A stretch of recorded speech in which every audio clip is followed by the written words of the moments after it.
Estamos começando agora mais um programa Pensamento Crítico, uma produção aqui do Instituto de Estudos Latino-Americanos da Universidade Federal de Santa Catarina. E o programa de hoje vai falar de um tema que está aí no nosso celular, na nossa vida, cotidianamente, há mais de um ano, que é o genocídio na Palestina, né? O genocídio implementado pelo Estado de Israel, o Estado sionista de Israel na Palestina. E para discutir esse tema, estamos aqui com o nosso companheiro Valdir Rampinelli, que é professor aqui do IELA, e como nosso convidado trazemos o médico e também pesquisador da questão palestina, Yasser Jamil Fayyad. E vamos com eles, então, debater um pouco deste tema, visto que temos, como já falei, esse tema incessantemente colocado na nossa cara, todos os dias, e, ao mesmo tempo, temos visto o mundo inteiro, né, por parte dos governantes, em silêncio diante desse massacre, desse assassinato em massa que se repete dia após dia.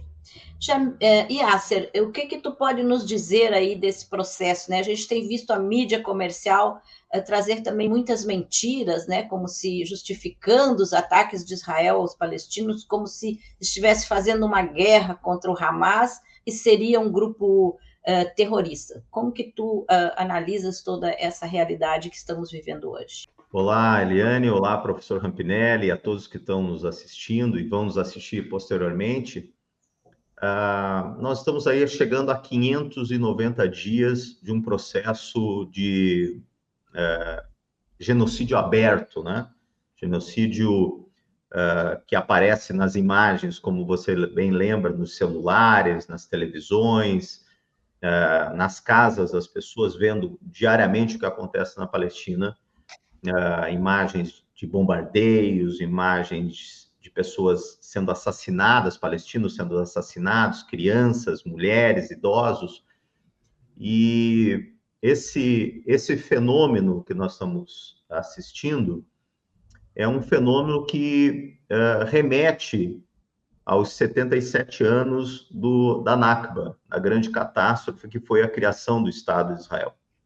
Esse 15 de maio, desse maio faz 77 anos desse episódio, que foi a expulsão de metade da população palestina de seus territórios milenares pela força, pela violência, para a criação do Estado de Israel. Então, a marca de nascença de Israel é a marca da limpeza étnica, da expulsão, da tentativa de destruição do povo milenar, do povo originário.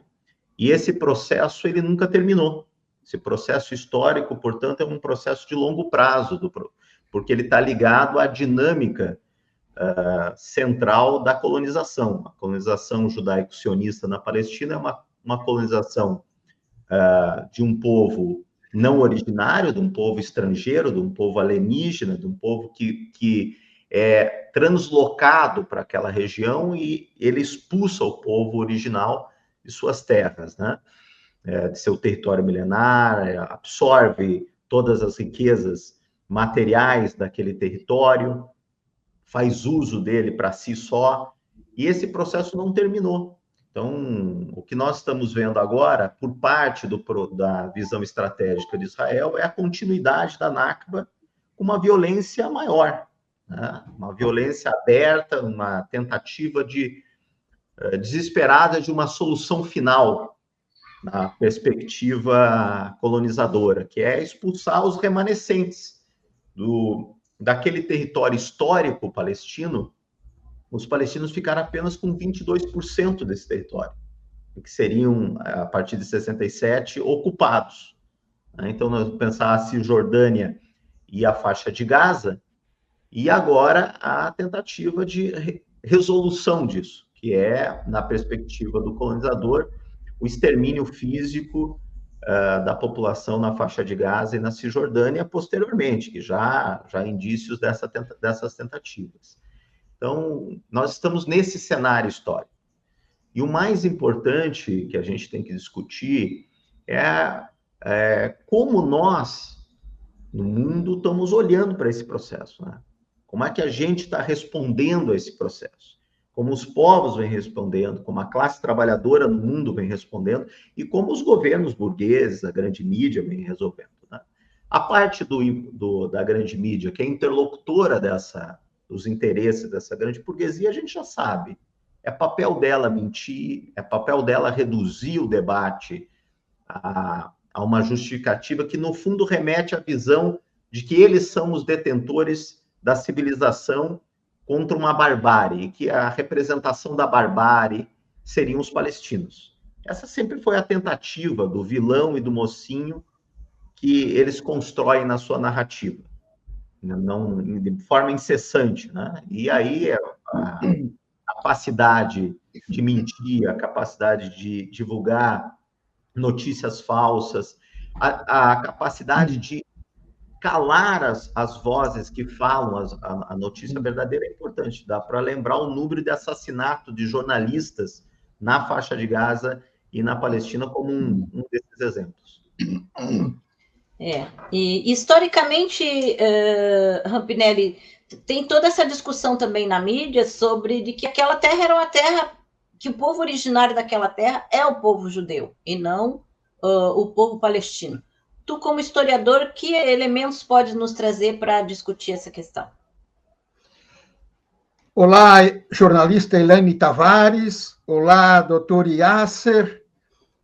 É um prazer conversar com vocês sobre esse tema que toma conta do mundo já desde o final do século XIX. O sionismo como doutrina e como movimento começa no final do século XIX e, ao longo do século XX, ele vem se desenvolvendo cada vez mais, principalmente com o apoio do imperialismo inglês, que se manteve naquela região até 1948, o mandato britânico. Na realidade, Elaine, os palestinos estavam aí há milhares de anos. E a Bíblia não é documento histórico para dizer que aquela terra pertencia aos judeus. Nós temos que nos basear nos documentos da história e não nos documentos da fé. Por isso, a Palestina é dos palestinos árabes.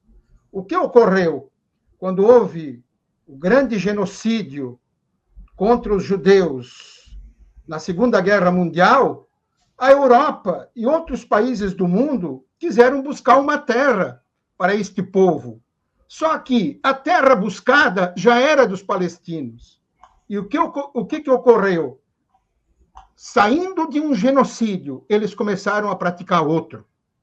É a história que se repete como farsa, como tragédia.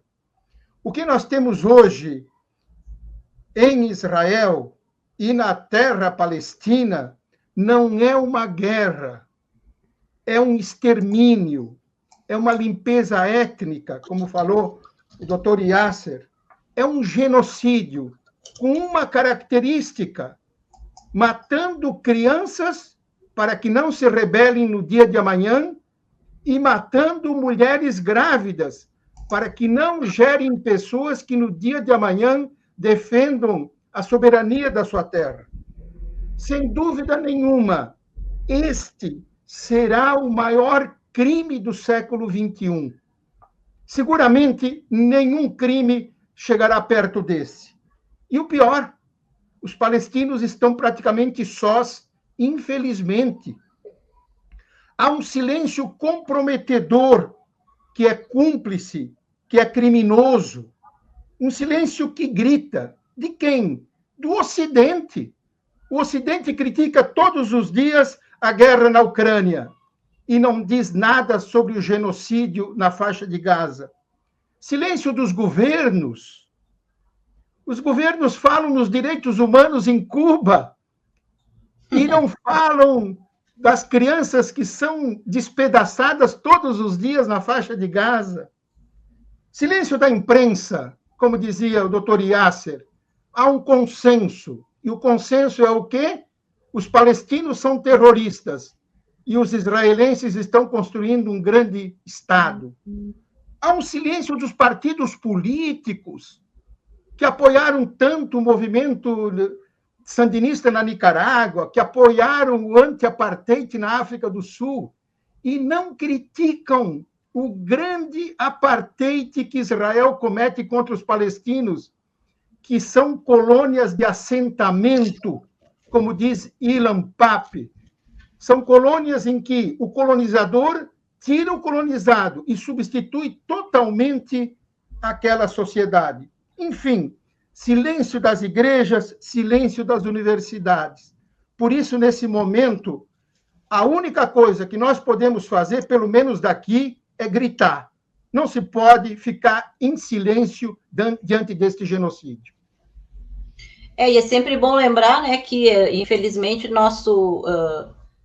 aqui o nosso Brasil tem parte, né, nesse Nakba, né, que foi o Oswaldo Aranha, que era o nosso representante da ONU na época, né, quando se criou o Estado de Israel, e que deu o seu voto favorável, né, para que então, a partir daí, começasse toda essa tragédia do povo palestino. A gente vai encerrando agora esse primeiro bloco, mas a gente já volta, fica aí.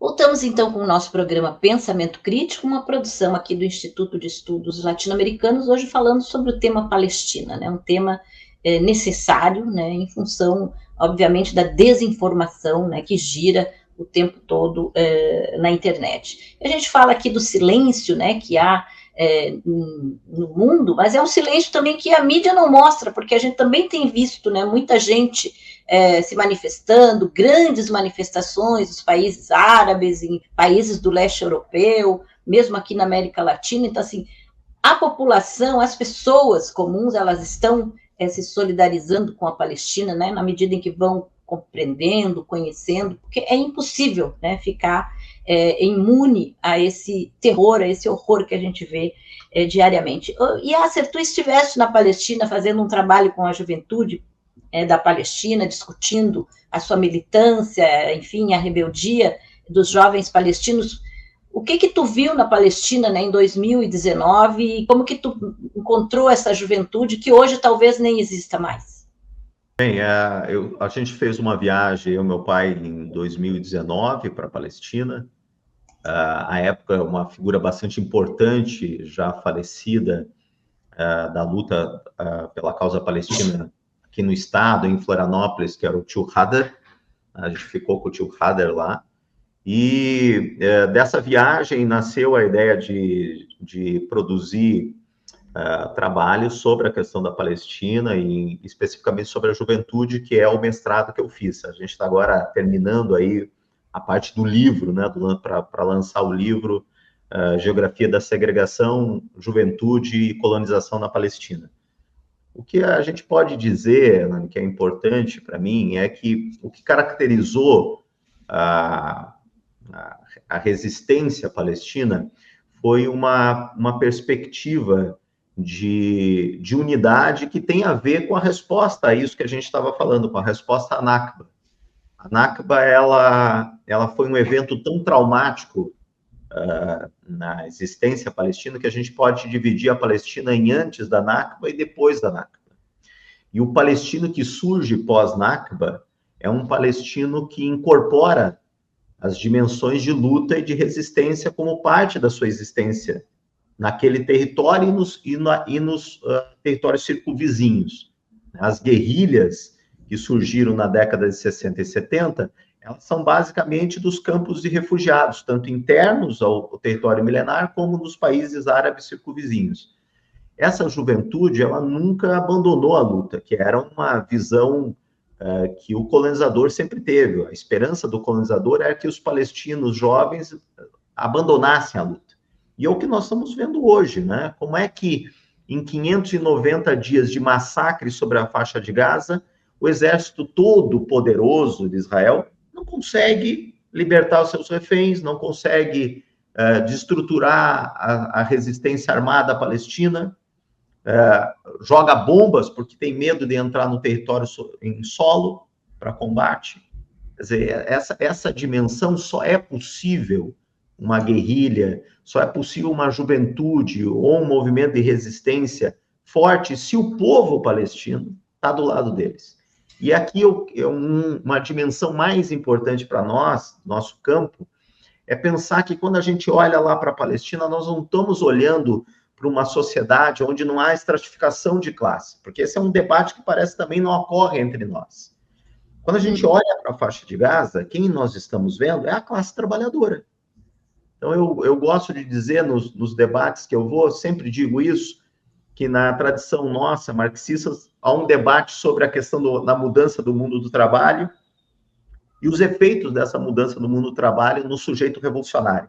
Pois bem, olhe para a Palestina e você vai conhecer um sujeito revolucionário. Lá, os palestinos que estão lutando é um sujeito revolucionário.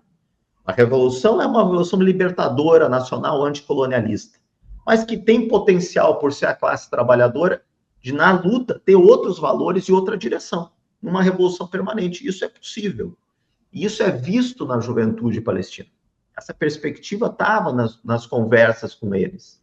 Então, eles têm essa noção do papel que eles exercem, tanto para a libertação nacional, como para todos os árabes. É por isso que você lembra das manifestações dos povos árabes. Você veja, nós temos que dividir os governos dos povos, né? As manifestações gigantescas dos povos árabes na Jordânia, no Iraque, no Líbano, na Síria, no Egito, no Magrebe inteiro. Né? Olha o Iêmen, né? O papel do Iêmen. Então, esse povo árabe tem uma ligação profunda com os palestinos. Infelizmente, essa solidariedade não tem sido barrada pelo jogo das elites, que é o papel delas, inclusive, né? De ser um interposto entre o imperialismo e os povos locais.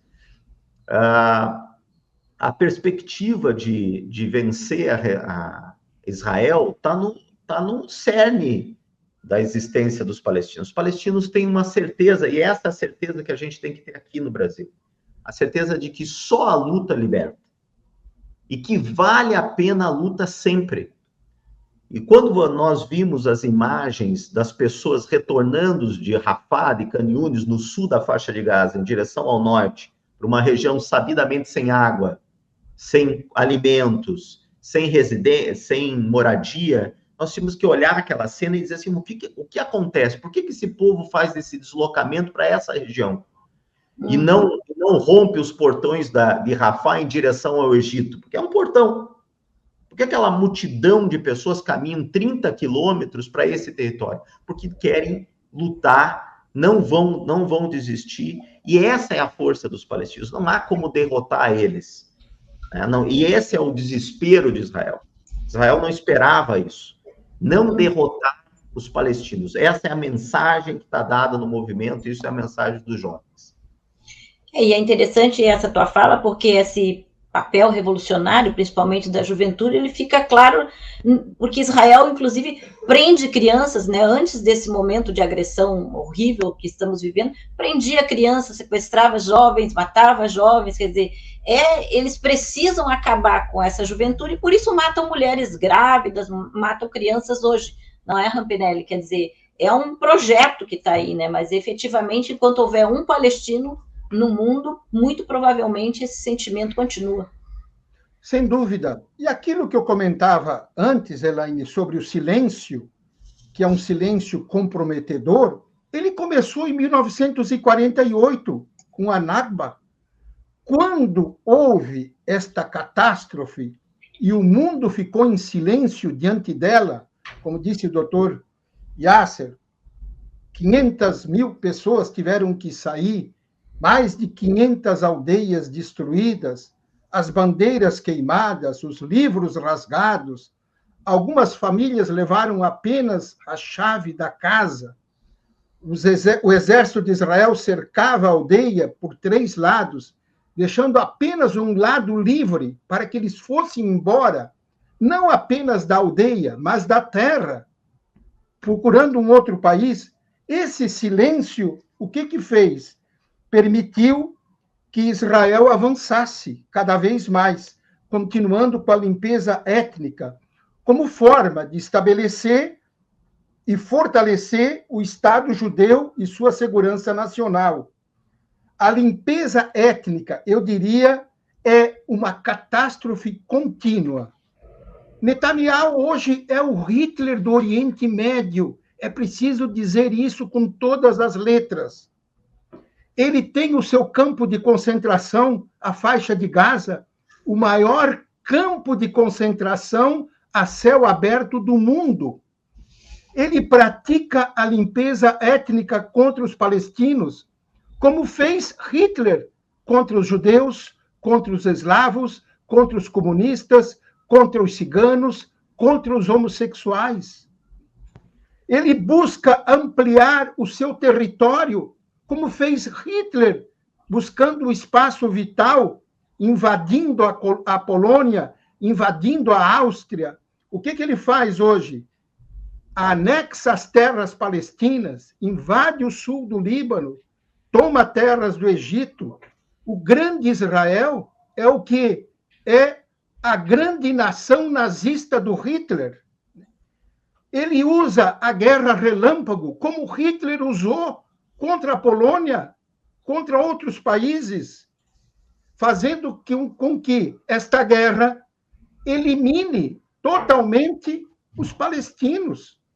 É um genocídio na tela do celular, diferentemente do genocídio praticado por Hitler, que muita gente sabia, mas também muita gente não sabia. Hoje nós temos na palma da nossa mão o que acontece lá. E ele bombardeia o quê? Escolas, hospitais, mesquitas, igrejas, campos de refugiados, reservatórios de água, barcos que trazem alimento. Comete crimes maiores do que o Hitler cometeu, é bom que se diga com todas as letras.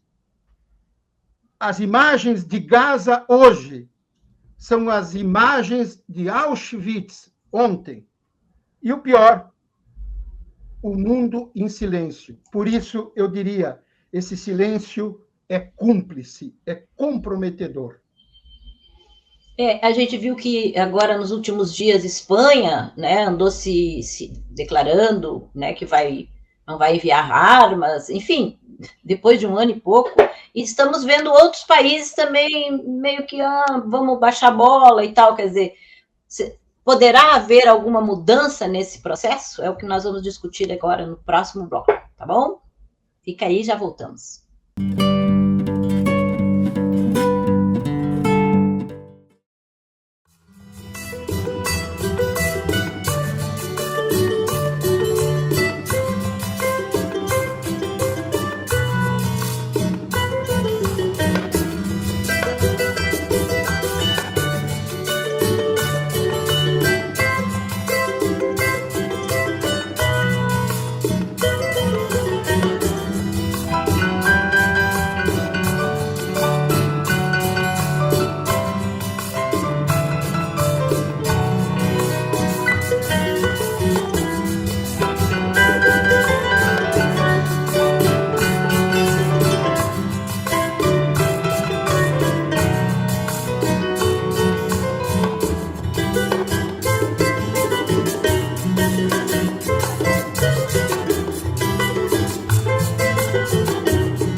Voltamos então com o nosso programa Pensamento Crítico, hoje discutindo a questão da Palestina.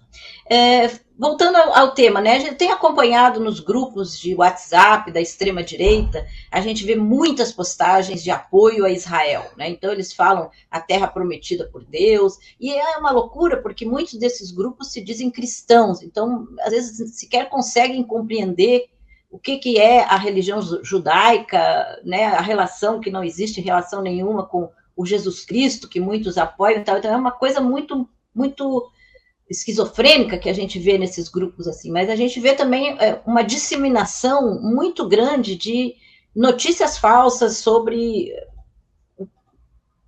respaldando essa violência contra os palestinos como se eles fossem meros insetos, né, que têm que ser esmagados e dizimados.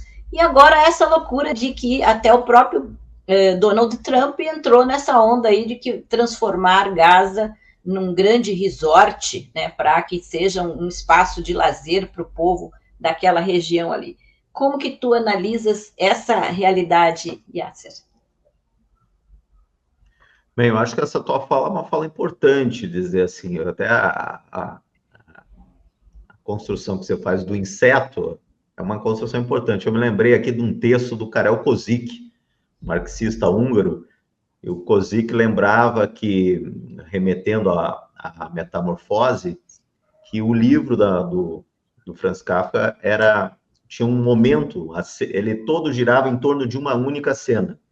Cena em que a Greta Samsa, irmã do Gregório, que está sofrendo a metamorfose em um inseto, um aracnídeo, ninguém sabe direito o que aquilo é, e ela, em um determinado momento, não reconhece mais o irmão, ou seja, ele não reconhece mais a humanidade no outro. E ao não reconhecer mais a humanidade no outro, ela pede para que varra o irmão para fora. Então, o exercício da extrema-direita é o exercício da desumanização do outro. Sim. Da destruição dos elementos de positividade que há no Palestina. Se a gente pensar do ponto de vista acadêmico, vamos lembrar do que é o orientalismo do Edward Said, né? Quando ele pega os discursos que são construídos para esse Oriente e que, no caso do palestino, são mais potencializados ainda.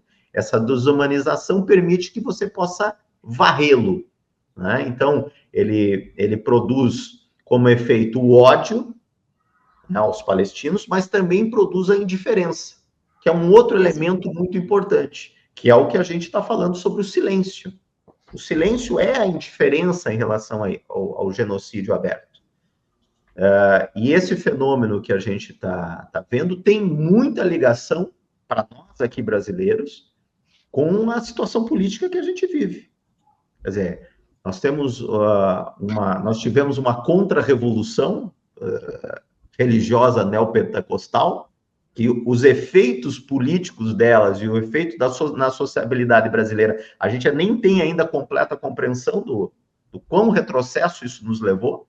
A gente tem dificuldade de entender o que isso está se processando nas camadas populares e na própria classe trabalhadora. E, por outro lado, nós temos uma esquerda hegemônica, que é uma esquerda que faz a parte desse jogo, quer dizer, é uma esquerda que não mobiliza, que não faz enfrentamento, porque enfrentamento significa a politização. Então, esse conjunto é um conjunto nefasto, é o conjunto, vamos dizer assim, próprio para a ascensão e estabelecimento da extrema-direita. É o caldo, né, que ela precisa. E a causa palestina está inserida para nós nisso. Quer dizer, a gente que está na luta na causa palestina há tempos, a gente vê o quão difícil é mobilizar, o quão difícil é você estabelecer correlações com organizações políticas, teoricamente, do campo de esquerda. Como é difícil isso. E esse é o baque, essa é a violência desses processos reacionários que a gente vem sofrendo, né? Os palestinos, por outro lado, os palestinos têm uma rede de apoio histórica que foi construída. Os palestinos, ao longo dessa construção de resistência, de luta de libertação, eles estabeleceram vínculos no mundo inteiro. Então, há muito tempo, vínculos com a África. Eu lembro que a África do Sul, que entra contra Israel na Corte Internacional, basta lembrar que as organizações anti-apartheid na luta, que precisavam de esforço de luta armada, os palestinos auxiliaram, né? A Irlanda tem grande relação com os palestinos, Cuba.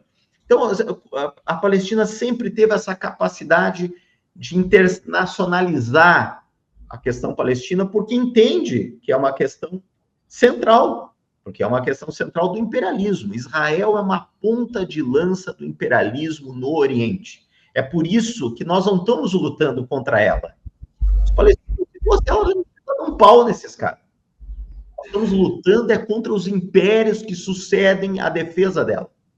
O Rampinelli bem lembrava, o professor Rampinelli, os ingleses, o papel do imperialismo inglês.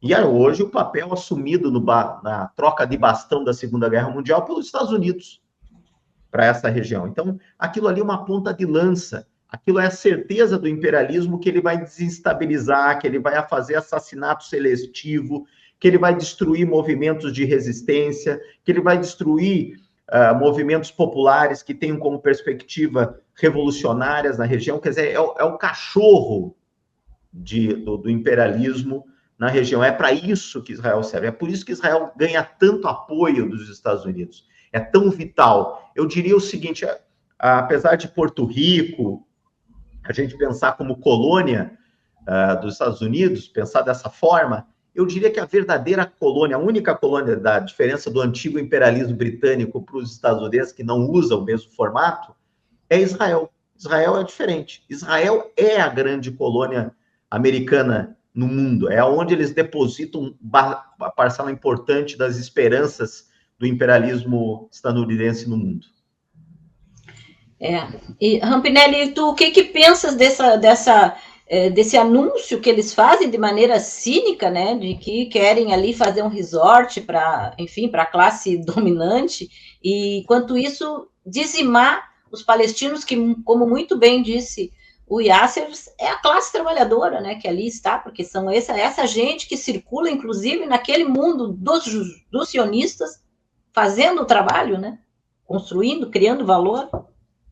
O doutor Yasser colocou muito bem que a luta dos palestinos é uma luta contra dois grandes imperialismos, o britânico, até 1948, e o estadunidense, principalmente a partir da Guerra dos 6 Dias, em 1967. Por isso, é uma luta enorme, é uma luta praticamente contra os donos do mundo. E muito bem colocou o doutor Yasser, por que eles não conseguem derrotar os palestinos? Porque existe uma identidade palestina, uma cultura palestina, uma arte palestina, uma música palestina, uma roupa palestina. Existe a busca do território que foi surrupiado. E enquanto isso não acontecer, obviamente que a luta não cessa. E você não mata e não elimina uma luta matando a pessoa, porque as ideias continuam. Por isso, o que os Estados Unidos fazem é simplesmente coparticipantes deste genocídio. É claro que o sionismo no mundo tem um poder muito grande, principalmente de lobby. James Petras, num livro que se chama Imperialismo e Luta de Classes na América Latina, tem lá um capítulo dedicado ao poder do movimento sionista dentro dos Estados Unidos. E ele é tão forte, ele está na mídia, ele está no governo, ele está no Congresso, ele tem poder tão grande, e o Petras vai provar isso, que muitas vezes os Estados Unidos prejudicam a si próprios nos seus interesses para salvar os interesses israelenses. Porque, como dizia o doutor Yasser, Israel é uma ponta de lança no Oriente Médio, aonde o petróleo é fundamental, aonde a luta contra os árabes por parte dos Estados Unidos e do Ocidente é histórica. E quem defende esses interesses na região é, como dizia o doutor Yasser, o cachorro, é o filhote, é aquele que faz o papel sujo naquela região. Por isso, Israel é um Estado que nasce do pecado, para quem é religioso. É um Estado terrorista, racista, segregacionista, que está no mesmo nível, ou pior, do que o regime do apartheid na África do Sul. Veja você, Elaine, que o regime do apartheid causava horror no mundo. E o que Israel faz, que é muito pior, não causa. Veja você, a Europa, a tão civilizada Europa, em silêncio, o tempo todo diante deste genocídio, na sua russofobia, criticando qualquer coisa que aconteça na Ucrânia e fechando os olhos diante do maior crime do século XXI. Isso é um cinismo sem precedentes na história. Daí a importância da gente, né, deixar bem claro que o conflito que acontece ali não tem nada a ver com religião, né, que muitas vezes tentam colocar, porque uns são árabes, outros são judeus, tem a ver com domínio, tem a ver com poder, tem a ver com propriedade, né, com império, e é disso que se trata. Eu lembro que nas primeiras manifestações do Comitê Catarinense de Solidariedade ao Povo Palestino, que hoje leva o nome do seu Kader Othman, que foi uma liderança importantíssima que vive até hoje, todos nós aqui, a gente levava essas fotos da destruição e as pessoas passavam e diziam, por que vocês só mostram coisas ruins? É porque é só coisa ruim que tinha para mostrar desde aquele tempo, né, há mais de 20 anos atrás, e ainda continua sendo. Enfim, mas vamos encerrando esse bloco e já voltamos para o nosso último bloco. Fica aí.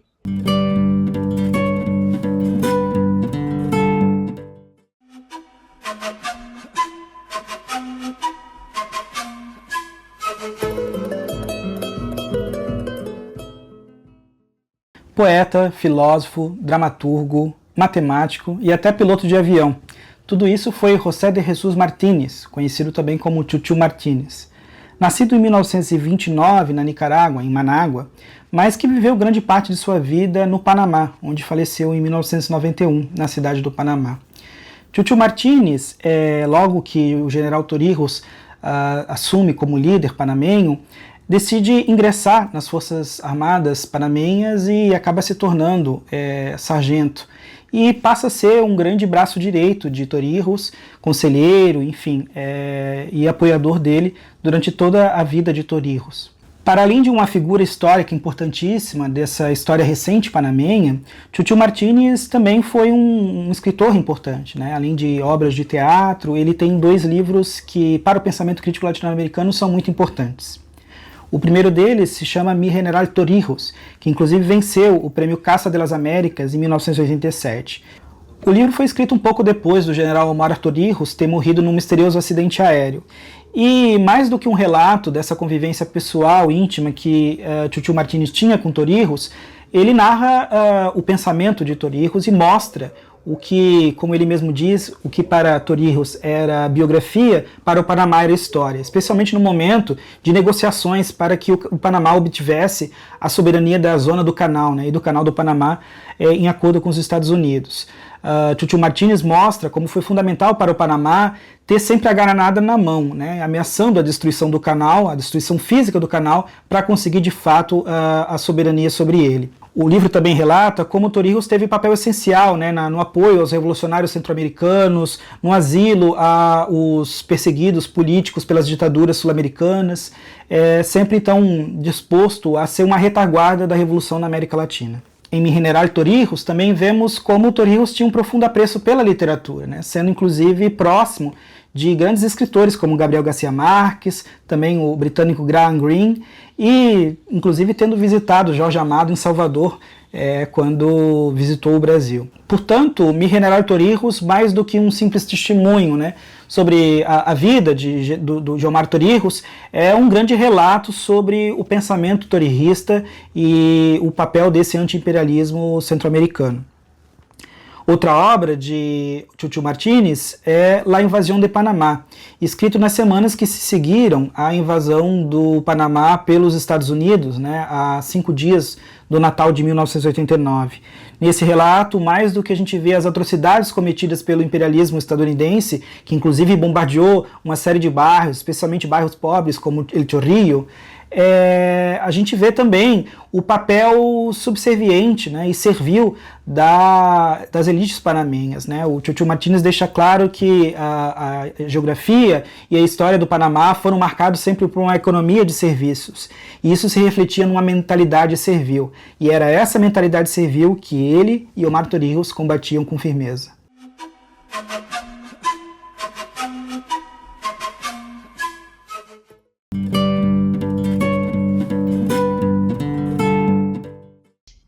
voltamos com o nosso programa Pensamento Crítico, uma produção do Instituto de Estudos Latino-Americanos da Universidade Federal de Santa Catarina, hoje falando sobre o tema Palestina e o genocídio que vem sendo praticado pelo Estado sionista de Israel.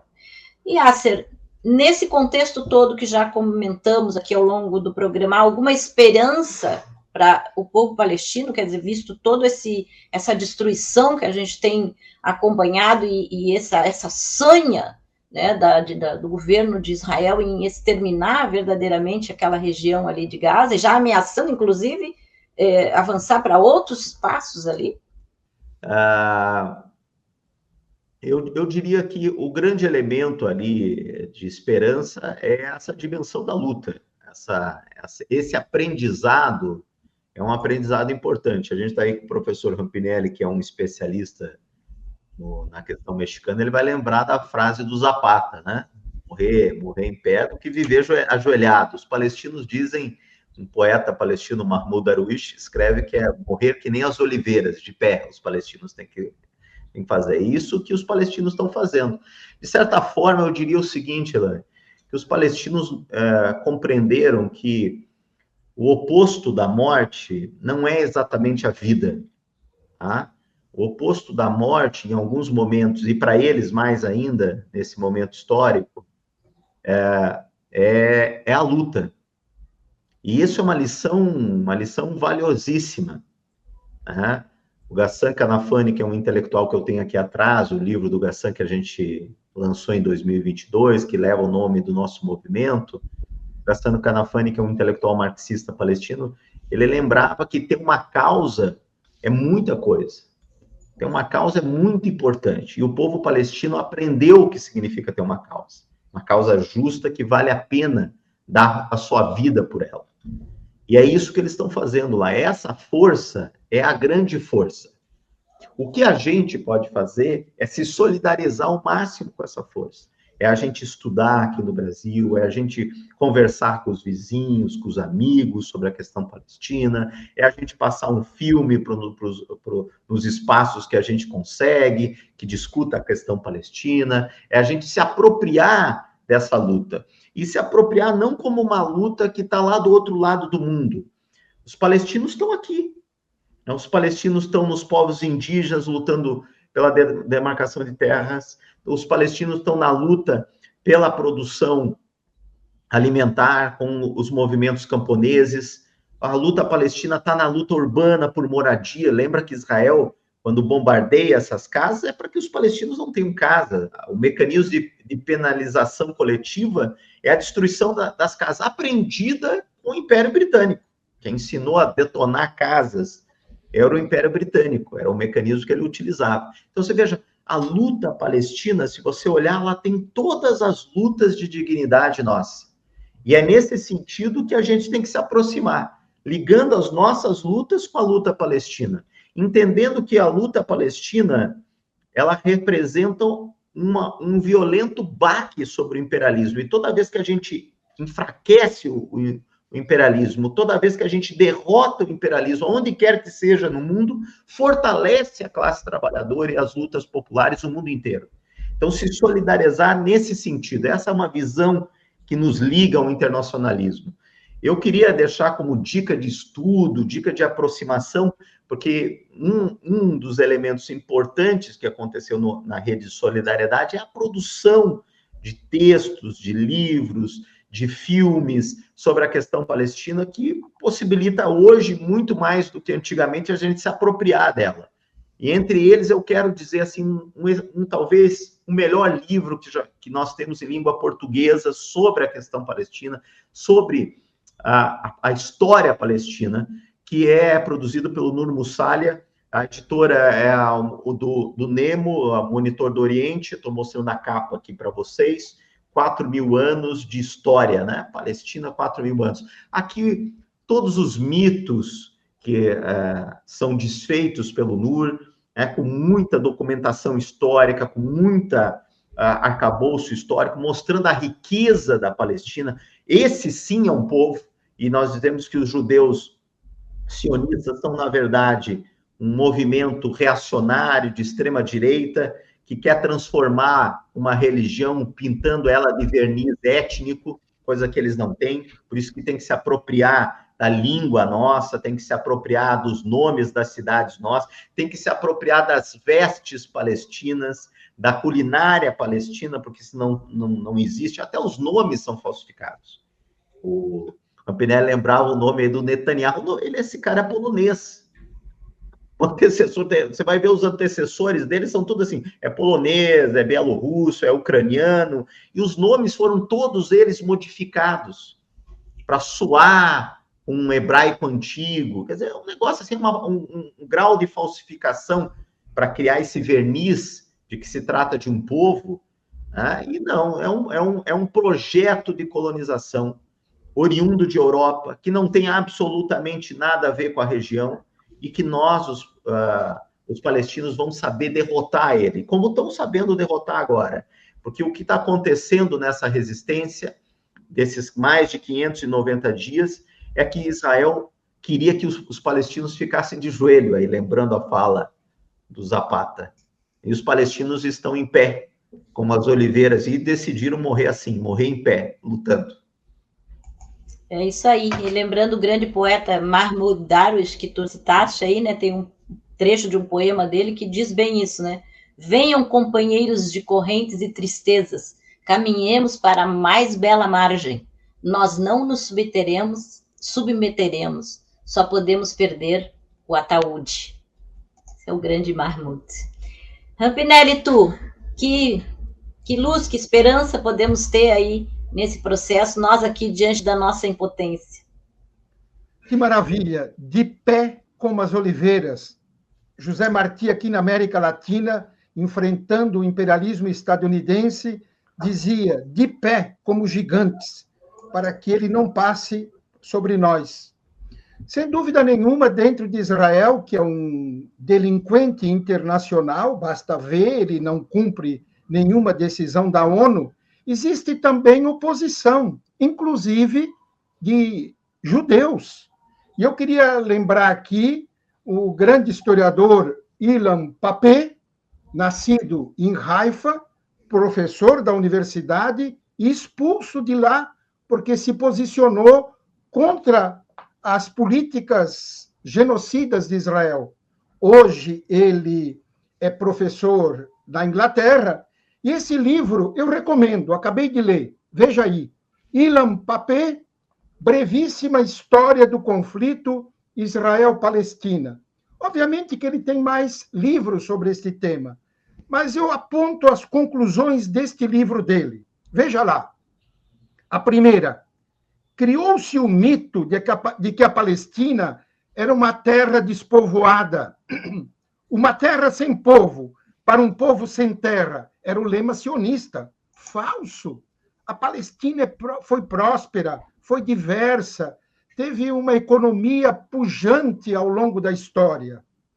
Segundo, alega-se que as pessoas que viveram há 2000 anos na Palestina romana são ancestrais dos primeiros colonos sionistas, que lá se estabeleceram em 1882. A colonização não pode ser justificada por frágeis conexões baseadas em antigos textos religiosos. É a história que conduz à marcha da humanidade, não a religião. Terceiro, o Estado judeu começou a ser construído na Palestina histórica para servir aos interesses imperialistas da Inglaterra durante e depois da Primeira Guerra Mundial.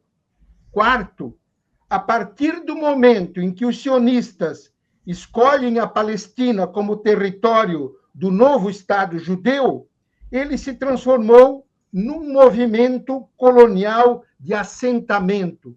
Por isso, a luta dos palestinos é contra o colonialismo de assentamento. O que é isso? Substituir a sociedade primitiva pela sociedade do opressor, em tudo, como falou o Yasser. Por último, e quase terminando, o Ocidente jamais estendeu as mãos aos palestinos.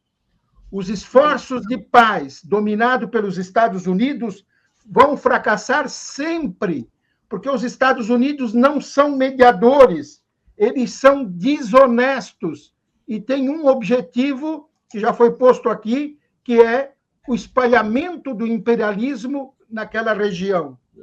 A solução de 2 estados, neste momento, diz o Papé, fracassou miseravelmente com esses dirigentes israelenses que estão em Tel Aviv.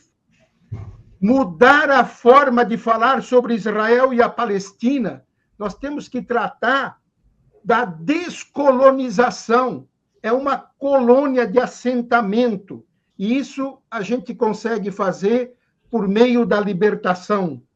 E, por último, a resistência palestina é vista como uma resistência anticolonial.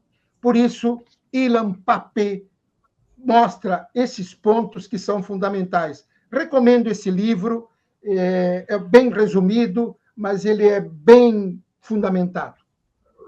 Legal, e é bem importante a gente ler, né, os palestinos, né, para a gente também ter essa visão desde dentro, é muito importante. E nesse sentido, o Monitor do Oriente, essa editora, né, tem muitos títulos ali, vale a pena dar uma olhada e, enfim, buscar isso aí, né? E agora a gente está entrando nesse momento em que parece que alguns governos começam a falar, né, sobre parar Israel, mas ainda tem muito caminho pela frente, né? A única certeza que a gente tem é que a luta do bravo povo palestino não vai parar. Queria agradecer muito ao Yasser pela participação no programa, Rampinelli, obrigada, um grande abraço para vocês e a gente volta no próximo programa. Tchau!